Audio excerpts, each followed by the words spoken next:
नमस्कार दोस्तों, share market के बारे में बात करते हैं, निवेश इन्वेस्टमेंट के बारे में बात करें, कैनरा बैंक के बारे में बात करें। जो निवेशकों ने अपने पोर्टफोलियो में शेयर को रखा है तो पिछले एक साल का रिटर्न 10 से 12% का है।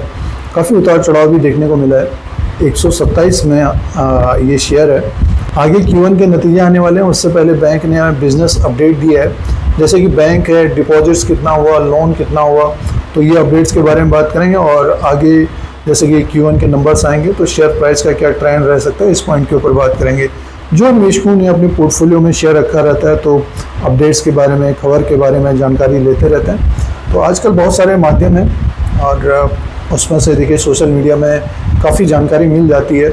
जो निवेशक ट्रेड करते हैं या निवेश किए हुए हैं, कैनरा बैंक ने काफ़ी अच्छा रिटर्न दिया है। पिछले 4-5 साल की बात करते हैं तो अच्छा रिटर्न दिया है, साथ में लाभांश दिया है और डिविडेंड दिया है।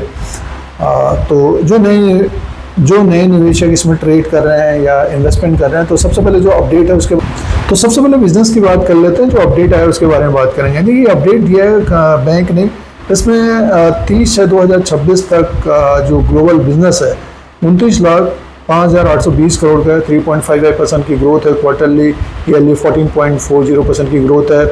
और ग्लोबल डिपॉजिट्स, जैसे कि बैंक है, ये जो डिपॉजिट्स का अपडेट है 16,12,604 करोड़ का है।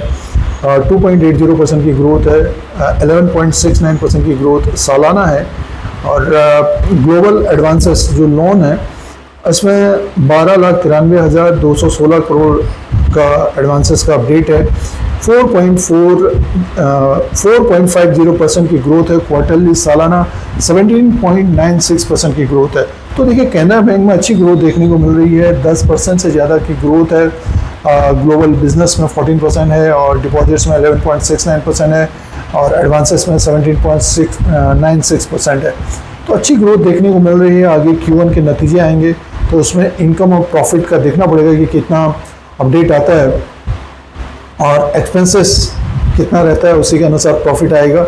और प्लस प्रोविज़न, बैंक में जैसे कि लोन बांटा जाता है तो बहुत सारे लोन वापस नहीं हो पाते हैं तो वो प्रोविज़न किया जाता है या फिर ग्रॉस एनपी नेट एनपीज होता है। तो ये इंपॉर्टेंट फिगर रहेंगे बैंक के लिए। बैंक का जो शेयर है नीचे की तरफ आया है तो वैल्यू है इसका जो P है 5 to 6 का है। और अगली बात करते हैं तो स्टॉक देखिए एक रेंज में ही घूम रहा है ऊपर की तरफ। 145 अप्रैल के मंथ में ये 145 में था, गिरकर 120-115 के आसपास से बैंक देखने को मिल रही है 127 में। तो मान के चलिए कि 20-25 पॉइंट के पीछे घूम रहा है।